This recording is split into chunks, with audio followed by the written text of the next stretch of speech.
Hi hello friends, എല്ലാ മുത്തുമണീസിനും നമ്മുടെ സുമി മുഫാസ് മനസ്സിലോട്ട് ഹൃദയം നിറഞ്ഞ സ്വാഗതം. അപ്പോൾ നമ്മുടെ നാളെ വരാനിരിക്കുന്ന നമ്മുടെ കാറ്റത്തെ കിളിക്കൂട് സീരിയലിൻ്റെ പുതിയ വിശേഷങ്ങൾ എന്തൊക്കെയാണെന്ന് അറിഞ്ഞാലോ. നമ്മുടെ നിധിയുടെയും സുധീഷിൻ്റെയും പുതിയ വിശേഷങ്ങൾ. അപ്പോൾ എല്ലാവരും ഹാപ്പി ആയിട്ടൊക്കെ ഇരിക്കണമെന്ന് കരുതണോ, അധികം ദീർഘിപ്പിക്കുന്നില്ല. അതോടൊപ്പം തന്നെ നമ്മുടെ വീഡിയോസൊക്കെ നിങ്ങൾ കേൾക്കുന്നതിനോടൊപ്പം തന്നെ ഒരു ലൈക്ക് അടിക്കാനായിട്ട് ശ്രമിക്കണം. പിന്നെ നമ്മുടെ സ്റ്റാർ ബട്ടൺ ഹൈപ്പ് ഉണ്ടല്ലോ, ആ ഒരു പോയിൻറ്റും കൂടെ നിങ്ങൾ കൊടുക്കണം കേട്ടോ. കാരണം നമ്മുടെ വീഡിയോസിനൊക്കെ നല്ല രീതിയിൽ റീച്ചും കാര്യങ്ങളൊക്കെ കിട്ടണമെങ്കിൽ ഹൈപ്പും കൂടെ കൊടുക്കണം. അതോടൊപ്പം പുതുതായിട്ട് വരുന്നവർ നമ്മുടെ ചാനലൊന്ന് സബ് ചെയ്തും കൂടെ വയ്ക്കുക. അപ്പോൾ അങ്ങനെ നമ്മുടെ നിധി പോയ ഒരു സങ്കടം എല്ലാവർക്കും ഉണ്ട്. കാരണം ഭാസ്കരനും സുധീഷിനും സുഭാഷിനും നികേഷിനും ഒക്കെ ഉണ്ട്. എല്ലാവർക്കും അവർക്ക് എന്താ പറയണ, അവർ ആ വീട് ഇത്രയും ദിവസം നല്ലൊരു രീതിയിൽ പൊയ്ക്കൊണ്ടിരുന്ന വീട് ഇപ്പോൾ വീണ്ടും പഴയ രീതിയിലൊക്കെ ആയിക്കുകയാണ്. എന്ന് വെച്ചാൽ ആർക്കും ആരോടും ഒരു ഇതില്ല, എപ്പോഴും ദേഷ്യം, അങ്ങോട്ടും ഇങ്ങോട്ടും എന്തെങ്കിലും ഇങ്ങനെയൊക്കെ അങ്ങനത്തെ ഒരു മൈൻഡായിപ്പോയി. അപ്പോൾ ആകെ ഒരു സങ്കടമാണ്. അപ്പോൾ അന്നേ ദിവസം നമ്മുടെ രാവിലെ നമ്മുടെ ഭാസ്കരൻ ഫുഡ് കഴിക്കാനായിട്ട് അകത്തോട്ട് വന്നു കേട്ടോ. അപ്പോൾ ആ വന്ന സമയത്ത് ഭാസ്കരൻ ഫുഡ് ദോശ എന്തൊക്കെ എടുത്തു കഴിച്ചുകൊണ്ടിരിക്കുകയാണ്. ഈ സമയം ഹരീഷിനാണെങ്കിൽ ഭയങ്കര ദേഷ്യമാണ്. കാരണം എന്താണെന്ന് വെച്ചാൽ ഈ ഒരു മനുഷ്യൻ കാരണമാണ് ആ സുധീഷ് ചേട്ടൻ ഇങ്ങനത്തെ ഓരോ വേണ്ടാധീനത്തിൽ ചെന്ന് തലയിട്ട് കൊടുത്തത് എന്നൊക്കെയുള്ള ഒരു തോന്നൽ ഹരീഷിന്. അതിൻ്റെ ഒരു ദേഷ്യവും ഹരീഷിൻ്റെ ഉള്ളിലുണ്ടായിരുന്നു. ഈ സമയം നമ്മുടെ നികേഷ് സുഭാഷിൻ്റെ അടുത്ത് പറഞ്ഞു, സുഭാഷ് ചേട്ടാ എനിക്ക് ഭക്ഷണം ഇപ്പോൾ വേണ്ട, വിശക്കുന്നില്ല എന്ന് പറഞ്ഞു. അതിനടാ കഴിക്കാത്ത എന്തു പറ്റിയെന്ന് ചോദിച്ചാൽ, അതല്ല സുഭാഷ് ചേട്ടാ വിശക്കുന്നില്ല, എന്താണെന്നറിയില്ല, അതുപോലെ ഇത് തണുത്തു പോയെന്ന് പറഞ്ഞു ദോശയൊക്കെ. എന്നാൽ ഞാൻ ചൂടൻ ദോശ നിനക്ക് ഉണ്ടാക്കി തരട്ടെ എന്ന് പറഞ്ഞ് സുഭാഷ് ഓടി അകത്തു പോവാണ് കേട്ടോ. അപ്പോഴേക്കും നികേഷ് അതിൻ്റെ പുറകെ ചെന്നിട്ട് പറഞ്ഞു, ഇല്ല സുഭാഷ് ചേട്ടാ എനിക്കെന്തോ വിശക്കുന്നില്ല, മനസ്സിനൊരു സുഖമില്ല സുഭാഷ് ചേട്ടാ എന്ന് പറഞ്ഞു കേട്ടോ. സുഭാഷിന് കാര്യം മനസ്സിലായി. കാര്യം വേറൊന്നുമല്ല, നമ്മുടെ നിധി പോയത് നമ്മുടെ നികേഷിനെ ഭയങ്കരമായിട്ട് അങ്ങോട്ട് ഒരു വിഷമം ആക്കിയിരിക്കുകയാണ്. എല്ലാവർക്കും ഉണ്ട് വിഷമം, പക്ഷേ നികേഷിന് ഒരു വല്ലാത്തൊരു പെട്ടെന്ന് നിധി പോയതിൻ്റെ ഒരു ഹാങ് നന്നായിട്ട് നികേഷിനുണ്ട് കേട്ടോ.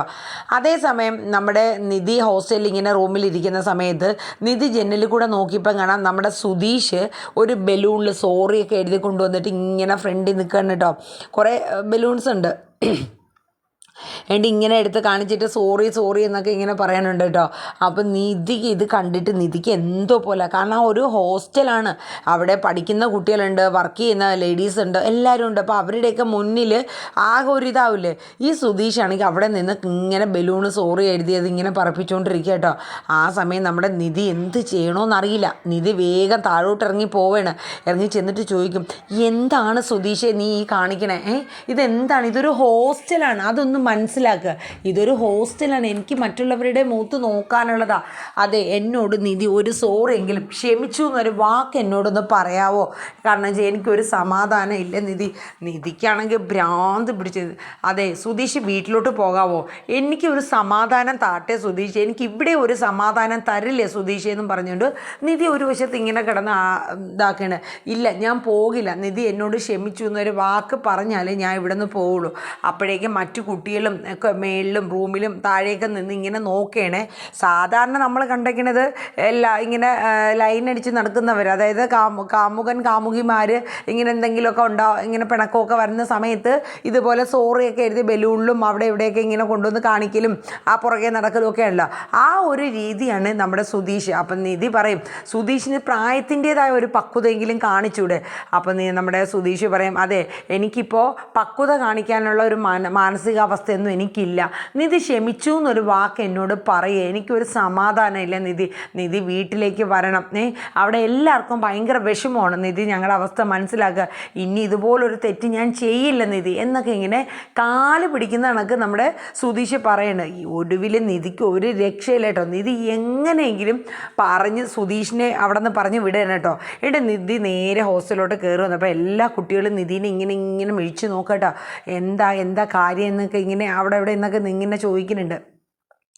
നിധി നേരെ റൂമിൽ പോയി. അപ്പോൾ നമ്മുടെ ദിവ്യയും ബാക്കി കുട്ടികളും നിധിയുടെ ബാക്കി ഫ്രണ്ട്സ് എല്ലാവരും കൂടെ റൂമിലോട്ട് ചെല്ലുകയാണ്. എന്തു പറ്റി നിധി? ആരാ അത്? എന്തു പറ്റി? അയാൾ എന്തിനാ ഇങ്ങനെ സോറിയൊക്കെ പറയുന്നത് എന്നൊക്കെ ചോദിച്ചിട്ട് കുട്ടികളൊക്കെ ഇങ്ങനെ പുറകെ നിൽക്കുകയാണ് കേട്ടോ. അപ്പോൾ നിധി ഒന്നും മിണ്ടില്ല. അപ്പോൾ ദിവ്യ പറഞ്ഞു, അതെ നിങ്ങളൊക്കെ ഒന്ന് പൊക്കോ, ഞാൻ പതുക്കെ ചോദിച്ചിട്ട് ഞാൻ പറയാമെന്ന് പറയാം. അങ്ങനെ ബാക്കി കുട്ടികളെല്ലാം പുറത്തിറങ്ങി കഴിഞ്ഞപ്പോൾ ദിവ്യ ചോദിച്ചു, എടോ തനിക്ക് എന്നെ പറ്റിയ? ഞാൻ ഇന്ന് ഓഫീസിലും തന്നെ ശ്രദ്ധിച്ചതാണ്, എന്തോ തനിക്കൊരു മനസ്സിനൊരു ബുദ്ധിമുട്ട്. അയാൾ ആരാ? അതെൻ്റെ റിലേറ്റീവാണെന്നല്ലേ നിധി പറഞ്ഞത്, അയാൾ തൻ്റെ ലവറാണോ എന്നൊക്കെ ഇങ്ങനെ ചോദിച്ചോളൂ. അപ്പം നിധി പറഞ്ഞു അല്ല, എൻ്റെ ലവറൊന്നും അല്ല. അപ്പോൾ വെച്ചു പിന്നെന്തിനാ അയാളിങ്ങനെ സോറിയൊക്കെ എഴുതി തരണേ, അയാൾ കാരണമാണോ നിധി വീട്ടിൽ നിന്ന് ഇറങ്ങി പോകുന്നത്, ഏതോ റിലേറ്റീവിൻ്റെ വീട്ടിലാണെന്നല്ലേ പറഞ്ഞത്, അയാൾ കാരണമാണോ എന്നൊക്കെ ഇങ്ങനെ ചോദിക്കുന്നുണ്ട് കേട്ടോ. അപ്പം നിധിക്ക് എന്ത് പറയണം, ദിവ്യയുടെ അടുത്ത് അങ്ങനെ എടുത്തടിച്ചതിനൊക്കെ ഒന്നും പറയാനും പറ്റില്ല. അപ്പോൾ നിധി പറഞ്ഞു ദിവ്യ എനിക്ക് കുറച്ച് നേരം ഒന്ന് ഒന്ന് ഒന്ന് ഒന്ന് സ്വസ്ഥമായിട്ടിരിക്കണം, എന്നെ ഒന്ന് വെറുതെ വിടാവോ, എനിക്ക് ഒരിച്ചിരി സമാധാനം വേണം. പക്ഷേ ദിവ്യയ്ക്ക് അത് വല്ലാത്തൊരു വിഷമമായി. കാരണം നിധിയുടെ എല്ലാ കാര്യത്തിനും ഒറ്റ കൈയായിട്ട് നിന്ന ആളാണ് ദിവ്യ, നിധിയുടെ ബെസ്റ്റ് ഫ്രണ്ടുമാണ്. പക്ഷേ അങ്ങനെ അങ്ങ് പറഞ്ഞപ്പോൾ ദിവ്യയ്ക്ക് വല്ലാത്ത വിഷമമായി. ദിവ്യ വിഷമിച്ച് ഇറങ്ങിപ്പോകണം കേട്ടോ. ഇതേ സമയം നിധി ഇങ്ങനെ ഇരുന്ന് ആലോചിക്കണം എന്ത് ചെയ്യും, ആകെ ഒരു ബുദ്ധിമുട്ടായി പോയല്ലോ. അങ്ങനെയൊക്കെ സങ്കടപ്പെട്ടിരിക്കുകയാണ്. സുധീഷാണെങ്കിൽ അതിനേക്കാളേറെ സങ്കടത്തോടെയാണ് തിരിച്ചു പോയത്. അത് കഴിഞ്ഞ് കാണിക്കുന്നത് നമ്മുടെ ഹരീഷിനെയാണ് കേട്ടോ. നമ്മുടെ ഹരീഷ് നേരെ വർക്ക്ഷോപ്പിലോട്ട് വരെയാണ്. അപ്പോൾ നമ്മുടെ ചന്തു ഉണ്ട്. അപ്പോൾ അവരിങ്ങനെ ഓരോ കാര്യങ്ങളൊക്കെ ഇങ്ങനെ പറഞ്ഞുകൊണ്ടിരിക്കുന്നതിൻ്റെ ഇടയിൽ ചന്തു എന്നൊരു ചായയൊക്കെ മേടിച്ചുകൊണ്ട് വരും കേട്ടോ. അങ്ങനെ ചായയും വടയൊക്കെ കഴിക്കാനായിട്ട് ഇങ്ങനെ ഇരിക്കുന്നതും നീതു വിളിക്കുകയാണ് നമ്മുടെ ഹരീഷിൻ്റെ ഫോണിലോട്ട്. അങ്ങനെ വിളിച്ച് കഴിയുമ്പോഴത്തേക്കും ഹരീഷ് എന്താണെന്നൊക്കെ ചോദിക്കും. അപ്പോൾ നീതുക്ക് എന്തെടുക്കുക? അപ്പോൾ ഹരീഷ് പറയും അതെ ഞാൻ ചായ കുടിക്കാം, എന്താ കഴിക്കാൻ? അപ്പോൾ പറയും ഒരു ഉഴുന്നുവട ഉണ്ടെന്നൊക്കെ പറയും കേട്ടോ. അപ്പോൾ വേറെ എന്തൊക്കെയുണ്ട് വിശേഷം ഇങ്ങനെയൊക്കെ ചോദിച്ചുകൊണ്ടിരിക്കുക. അപ്പോൾ ചന്തു പറയും എപ്പം നോക്കിയാലും ഇത് തന്നെ, ഒന്നുകിൽ വീട്ടിൽ ചെന്നാൽ ഫോണിൽ വിളി, വർക്ക്ഷോപ്പിൽ ചെന്നാൽ പണി ചെയ്യാനും സമ്മതിക്കില്ല, ഒരു കഷ്ടം തന്നെ. അപ്പോൾ ഹരീഷ് പറയും കേൾക്കണ്ട, നീ ഒന്നും മിണ്ടാതിരിയെന്നിങ്ങനെ പറയുന്നുണ്ട്. ആ സമയത്ത് ഇവർ ചായ കുടിച്ചുകൊണ്ടിരിക്കുമ്പോഴാണ് ഒരു ലേഡി എൻ്റെ 2 വീലർ എന്തോ കംപ്ലൈൻ്റ് ആയിട്ട് വർക്ക്ഷോപ്പിലോട്ട് വരികയാണ്. അപ്പം ഹരീഷെ ഇതൊന്ന് നോക്കാവോ എന്ന് ചോദിക്കുക. അപ്പം നമ്മുടെ ഹരീഷ് പെട്ടെന്ന് തന്നെ നീതുവിൻ്റെ കോള് എടുത്ത് പറയും നീതു ഞാൻ ഇച്ചിരി തിരക്കിലാണ്, എനിക്കൊരു കസ്റ്റമറുണ്ട്, നീ വെക്കെന്ന് പറഞ്ഞിട്ട് ഹരീഷ് ഫോൺ വയ്ക്കും. പക്ഷേ കോള് കട്ടാവത്തില്ല കേട്ടോ. ആ സമയം ഹരീഷ് വണ്ടി ഇങ്ങനെ നോക്കുന്ന സമയത്ത് ആ പെൺകുട്ടി ഹരീഷിൻ്റെ അടുത്ത് എന്തൊക്കെയുണ്ട് വിശേഷം, വർക്കൊക്കെ കിട്ടുന്നുണ്ടോ എന്നിട്ട് അങ്ങനെയൊക്കെയുള്ള വിശേഷങ്ങൾ ചോദിക്കുന്നുണ്ട്. തിരിച്ച് ഹരീഷും ചോദിക്കുന്നുണ്ട്. ഇതൊക്കെ കേട്ടിട്ട് നീതുവിന് വല്ലാത്തൊരു ദേഷ്യം. കാരണം നീതു കോള് കട്ടായില്ലല്ലോ, ഇവരെന്തൊക്കെയാണ് സംസാരിക്കണേന്ന് അറിയാൻ വേണ്ടി നീതും കോള് കട്ട് ചെയ്തില്ല. അങ്ങനെ ഹരീഷും ആ പെണ്ണ് സംസാരിക്കുന്നതൊക്കെ അവർ ജസ്റ്റ് അവർ കണ്ടപ്പോൾ ഉള്ള ആ ഒരു പരിചയത്തിൽ സംസാരിച്ചതാണ്. പക്ഷേ ഈ നീതുവിനും എല്ലാത്തിലും ഒരുതരം കോംപ്ലക്സ് ആണ്. അതായത് ഹരീഷ് തൻ്റെ മാത്രമാണ്, വേറൊരു പെൺകുട്ടി പോലും ഹരീഷിനോട് സംസാരിക്കാൻ പാടില്ല, അങ്ങനത്തേക്കൊരു സ്വഭാവമുള്ളൊരു പെൺകുട്ടിയാണ് കേട്ടോ. അപ്പോൾ നീതു ഇതെല്ലാം കേട്ടിരിക്കുകയാണ്. അതേസമയം നീതുവിന് ഇത് സഹിക്കാൻ പറ്റിയില്ല. അപ്പോൾ തന്നെ നീതു എന്ത് ചെയ്യും, നീതുവിൻ്റെ വണ്ടി എടുത്തുകൊണ്ട് നേരെ വർക്ക്ഷോപ്പിൽ വരും കേട്ടോ. അപ്പോൾ ചന്തു പറയും ആഹാ ഇതാരാ ഇവിടെ എത്തിയോ എന്നിങ്ങനെ പറയും. വന്നിട്ട് നേരെ അവിടെ കസേരയിൽ ഇരിക്കും കേട്ടോ. ഹരീഷിൻ്റെ അടുത്ത് ഒന്നും മിണ്ടില്ല. ആ സമയം ഹരീഷ് ആ പെൺകുട്ടിയുടെ അടുത്ത് വണ്ടിയുടെ കംപ്ലൈൻറ്റും ഇനി മുതൽ ഇങ്ങനെ ചെയ്താൽ മതി എന്നൊക്കെ പറഞ്ഞിട്ട് ആ കംപ്ലൈൻറ്റും കാര്യങ്ങളൊക്കെ മാറ്റി കൊടുക്കണം കേട്ടോ. അങ്ങനെ ഓടിച്ചു നോക്കുമ്പോൾ ഇപ്പോൾ ഓക്കെ ആയിട്ടുണ്ട്. അപ്പോൾ ഹരീഷ് പറയും ഇനി കുഴപ്പമൊന്നുമില്ല ഓടിച്ചു എന്ന് പറയും. അങ്ങനെ ആ കുട്ടി പൈസയൊക്കെ കൊടുത്തിട്ട് പോവാണ്. അപ്പോഴേക്കും നീതു ഇങ്ങനെ ഹരീഷിൻ്റെ അടുത്തോട്ട് വന്നു കേട്ടോ. വന്നു കഴിഞ്ഞിട്ട് പറയണ അതെ ഏതെങ്കിലും പെണ്ണുങ്ങൾ വന്ന് അങ്ങോട്ട് കുഴഞ്ഞാടി അങ്ങ് സംസാരിച്ചോളും, എനിക്കിഷ്ടമില്ലെന്ന് അറിഞ്ഞൂടെ ഹരീഷിന്. അവസാനം ഹരീഷിനെ അങ്ങോട്ട് കൊല്ലും കണക്കങ്ങോട്ട് നീതു വെച്ചെടുക്കണം കേട്ടോ. എൻ്റെ കസ്റ്റമർ അല്ലേ നീതു, ഞാൻ പിന്നെ മിണ്ടാണ്ടിരിക്കണോ? അവരെന്തെങ്കിലും ചോദിക്കുമ്പോൾ നമ്മൾ തിരിച്ച് മറുപടി പറയില്ലേ? നീ ഇതെന്താണ് നിന്നെ സ്നേഹിച്ചു എന്ന് കരുതി എനിക്ക് ഒരാളെടുത്ത് മിണ്ടാൻ പാടില്ലേ?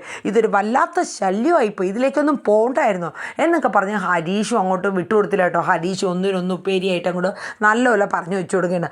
ഒടുവിൽ നീതും ഹരീഷും തമ്മിൽ പൊരിഞ്ഞ വഴക്കായി. അപ്പോൾ ചന്തു പറയുന്നുണ്ട് ഇതെന്താണ്, ഇതൊരു വർക്ക്ഷോപ്പാണ്, നിങ്ങളിതെന്നെ ഈ കാണിക്കുന്ന ആൾക്കാർ കേൾക്കില്ലേ, ഇത് ഒരു സമാധാനം ഇല്ലല്ലോ എന്ന് പറഞ്ഞിട്ട് ചന്തു ഒരു വെച്ചത്. ഒടുവിൽ നീതു അവിടെ നിന്ന് വഴക്കിട്ട് പോണ സീനൊക്കെയാണ് കേട്ടോ. അവസാനം ഹരീഷ് പറയണ് ഇതിലേക്കൊന്ന് ചന്തുവും ഹരീഷും കൂടെ തന്നെ പറയണം കേട്ടോ, ഈ പെണ്ണുങ്ങളെ സ്നേഹിക്കാൻ പോയത് തന്നെ ഒരു അബദ്ധമായിപ്പോൾ, ഈ പെണ്ണിനെ സ്നേഹിച്ചത് ഞാൻ മര്യാദയ്ക്ക് ഞാൻ നടന്നതാണ്, വേണ്ടാത്തൊരു വയ്യാവേലി എടുത്ത് തലേ വെച്ചു എന്ന് പറഞ്ഞ് ഹരീഷ് ആണെങ്കിൽ പുറത്ത് ദേഷ്യപ്പെട്ടുകൊണ്ട് ഇങ്ങനെ ഇരിക്കുന്ന സീനൊക്കെയാണ് കേട്ടോ. ആകെ ഈ നീതു വല്ലാത്തൊരു ക്യാരക്ടറാണ്. എന്തെന്ന് ഒരു കാര്യം ഒരു ഇതില്ലാണ്ടൊക്കെയുള്ള ഒരു ഇതാണ്, വിളിച്ച് അപ്പം തന്നെ എടുക്കണം, അങ്ങനെയൊക്കെയുള്ളൊരു ക്യാരക്ടർ കേട്ടോ. ഹരീഷുമായിട്ട് ചേർന്ന് പോകുന്നുള്ള കാര്യമൊന്നും ഒരു പിടുത്തവും ഇല്ല, അങ്ങനത്തെ ഒരു ക്യാരക്ടറാണ്. ഇതേ സമയം നമ്മുടെ ഭാസ്കരൻ ചായ കുടിക്കാനായിട്ട് ഒരു ചായക്കടയിൽ അവിടുത്തെ ചായക്കടയിൽ പോയിരിക്കുകയാണ് കേട്ടോ. ഈ സമയം ഭാസ്കരൻ ചായക്ക് ഇങ്ങനെ പറയണം, ഒരു ചായ എടുക്കാൻ പറയുന്നുണ്ട്. അപ്പോൾ ഈ സമയം നമ്മുടെ ഗംഗാധരൻ വരുന്നുണ്ട് കേട്ടോ. ഗംഗാധരൻ വന്നിട്ട് ചായ എടുക്കാൻ പറയുന്നുണ്ട്. അപ്പോൾ ഗംഗാധരൻ പറയും അതെ ആര് പറഞ്ഞു ചായ ആദ്യം എന്നുള്ളതല്ല, എനിക്ക് ഫസ്റ്റ് ചായ കിട്ടണമെന്നുള്ളത് പറയും.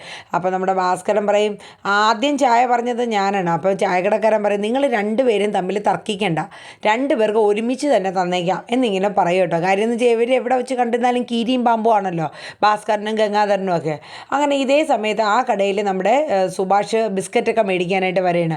അങ്ങനെ സുഭാഷ് വന്ന് ബിസ്ക്കറ്റൊക്കെ മേടിച്ചുകൊണ്ടിരിക്കുന്ന സമയത്ത് ആ കടക്കാരൻ ചോദിക്കും, അല്ല സുഭാഷേ, നിൻ്റെ അനുജൻ്റെ ഭാര്യ പിണങ്ങിപ്പോയെന്നൊക്കെ ഇവിടെ നാട്ടുകാർ പറയാനുണ്ടല്ലോ, ആണോയെന്ന് ചോദിച്ചു. അപ്പം സുഭാഷിനാകെ എന്തോ പോലെ ആവുകയാണ് കേട്ടോ. ഭാസ്കരനും ഒരു വല്ലാത്ത ബുദ്ധിമുട്ടായി. അപ്പോൾ സുഭാഷ് പറഞ്ഞു, ചേട്ടാ ആ ബിസ്ക്കറ്റ് ഇങ്ങനെ തരാണെങ്കിൽ ഞാൻ വീട്ടിലേക്ക് പൊക്കോളാം എന്ന് പറയും കേട്ടോ. അങ്ങനെ ബിസ്ക്കറ്റ് മേടിച്ചിട്ട് നമ്മുടെ സുഭാഷ് വീട്ടിലേക്ക് പോവാണ് കേട്ടോ. ഈ സമയം നമ്മുടെ ഭാസ്കരൻ ആകെ ഒരു ചമ്മലും പോലെയൊക്കെ ആയിപ്പോയി, തൻ്റെ മരുമകളെക്കുറിച്ച് അങ്ങനെ പറഞ്ഞിട്ട്. അപ്പോഴേക്കും നമ്മുടെ ഗംഗാധരൻ്റെ അടുത്തോട്ട് ചെന്ന് അപ്പോൾ ഗംഗാധരനൊക്കെ ഒരു പരിഹാസ ചിരിയൊക്കെ ആയിരുന്നു, ഇങ്ങനെ പിണങ്ങിപ്പോയി എന്ന് കേട്ടപ്പോൾ കൂടെ ഇരുന്നവരും ഗംഗാധരനൊക്കെ ഒരു അട്ടഹാസ ചിരിയൊക്കെ ചിരിച്ചു. ഭാസ്കരൻ അത് ഒട്ടും തന്നെ ഇഷ്ടപ്പെട്ടില്ല.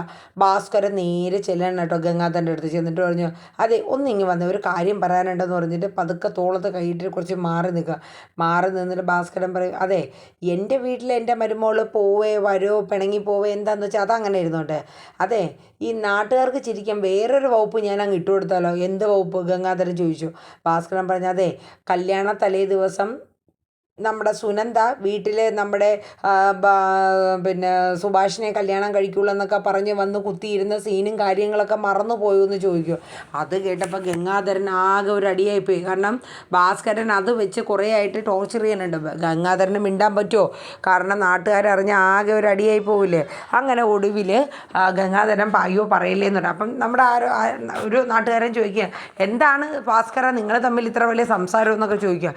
ഒന്നുമില്ല, ഞങ്ങൾ ഒരു വീട്ടുകാര്യം പറഞ്ഞെന്ന് പറയും. അങ്ങനെ ഗംഗാധരൻ പിന്നെ ഒന്നും മിണ്ടാണ്ട് സൈലൻ്റ് ആയിട്ടോ. അങ്ങനെ ഭാസ്കരൻ ചായ കുടിച്ചിട്ട് അവിടെ നിന്ന് പോവാണ്. അത് കഴിഞ്ഞ് കാണിക്കുന്നത് നമ്മുടെ സുഭാഷ് ഈ ബിസ്ക്കറ്റൊക്കെ മേടിച്ച് വീട്ടിലോട്ട് വരെയാണ്. വന്നു കഴിഞ്ഞപ്പോൾ നികേഷ് എഴുന്നേറ്റിട്ടില്ല, കിടക്കാണ്. എന്തു പറ്റിയിടാ നീ കിടക്കണേ, ബാ എണീക്കെന്ന് പറഞ്ഞ് കൈ പിടിക്കുമ്പം നികേഷിൻ്റെ കൈയൊക്കെ അങ്ങ് പൊള്ളുകയാണ് കേട്ടോ, ഭയങ്കര പനി. അവസാനം ഒടുവിൽ സുഭാഷ് പറഞ്ഞു, ഇന്ന് എന്തായാലും ഞാൻ ജോലിക്ക് പോകണില്ല എന്ന് പറഞ്ഞു. ഇല്ല സുഭാഷ് ഏട്ടാ, നികേഷ് പറഞ്ഞു, സുഭാഷ് ഏട്ടൻ പൊക്കോ, എനിക്ക് കുഴപ്പമില്ല എന്ന് പറഞ്ഞു. അപ്പോൾ ഹരീഷ് വരെയാണ്. ഹരീഷ് ചോദിച്ചു, എന്ത് പറ്റി സുഭാഷ് ചേട്ടാ? അല്ല നമ്മുടെ നികേഷിന് പനിയാടാ, പൊള്ളുന്ന കണക്ക് പനിയാണ്. എന്നാൽ ഞാൻ നിൽക്കാം, ഹരീഷ് പറയും. ഞാൻ നിൽക്കാം സുഭാഷ് ചേട്ടാ എന്ന് പറയാം. വേണ്ട നിങ്ങൾ രണ്ടുപേരും നിൽക്കേണ്ട, പൊക്കോളാൻ പറയാം. അപ്പോഴാണ് നമ്മുടെ സുധീഷ് പറയണത്, അതെ നിങ്ങളെ പണിയൊന്നും കളയണ്ട, ഞാൻ എന്തായാലും ഇവിടെ ചുമ്മാ നിൽക്കുകയല്ലേ, അപ്പം ഞാൻ എന്തായാലും അവൻ്റെ കൂടെ ഇരുന്നോളാം, നീ ഇരിക്കുന്നതൊക്കെ കൊള്ളാം സുഭാഷ് പറയും. അവന് കൃത്യസമയത്ത് മരുന്നും കാര്യങ്ങളൊക്കെ നീ എടുത്ത് കൊടുക്കണമെന്ന് ഇങ്ങനെ പറയണേ, അതൊക്കെ ഞാൻ ചെയ്തോളാം എന്ന് സുധീഷ് പറയും.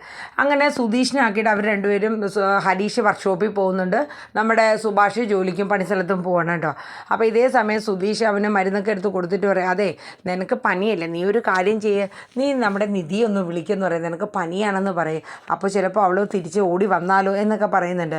അപ്പം നമ്മുടെ നികേഷ് പറഞ്ഞു, അതെ ഞാൻ നിധിയേട്ടത്തിയെ വിളിക്കാനൊന്നും പോകണില്ല എന്ന് ദേഷ്യപ്പെട്ട് പറയും കേട്ടോ. കാരണം സുധീഷിൻ്റെ കൂടെ ഭയങ്കര ദേഷ്യമാണ് നമ്മുടെ നികേഷിന്. അങ്ങനെ സുധീഷിനാണെങ്കിൽ അപ്പോൾ ദേഷ്യം വരും. അവന് പനിയാണെങ്കിൽ എന്താ, അവൻ്റെ നാക്കിൻ്റെ നീളത്തിന് വല്ല കുറവുണ്ടോ? ഒരു കാര്യം ചെയ്യും, നിനക്ക് നാക്കൊക്കെ ഇത്രയുണ്ടല്ലോ, നീ മരുന്നും ഭക്ഷണമൊക്കെ താനെ എടുത്ത് കഴിച്ചാൽ മതി എന്ന് പറഞ്ഞിട്ട് ഈ സുധീഷ് നികേഷിനെ ഒറ്റയ്ക്കാക്കിയിട്ട് അങ്ങോട്ട് പോവാണ് കേട്ടോ. അപ്പോൾ ഏകദേശം നാളെ വരുന്ന ഒരു സീൻ ഇതൊക്കെ തന്നെയാണ്. നമ്മുടെ നികേഷിന് നല്ല പനി വരുന്നുണ്ട്. ഇനിയിപ്പം നമ്മുടെ നികേഷിന് പനിയാണെന്ന് അറിയുമ്പോൾ നമ്മുടെ നികേഷിനെ കാണാനായിട്ട് ഓടി വരുന്ന സീനൊക്കെ ഇനി അടുത്ത എപ്പിസോഡിൽ കാണിക്കുന്നുണ്ട്. അപ്പോൾ എന്തായാലും നാളത്തെ എപ്പിസോഡ് ഇവിടെ വൈൻഡപ്പ് ചെയ്യാണ്. എല്ലാവരും നമ്മുടെ വീഡിയോസ് കേൾക്കുന്നതിനോടൊപ്പം തന്നെ ലൈക്ക് അടിക്കാനും ഹൈപ്പ് ചെയ്യാനും സബ്സ്ക്രൈബ് ചെയ്യാനും മറന്നു പോകരുത്. എല്ലാവർക്കും നല്ലൊരു ശുഭദിനം പറഞ്ഞുകൊണ്ട് നിർത്തുന്നു. Tata bye bye, take care, thank you.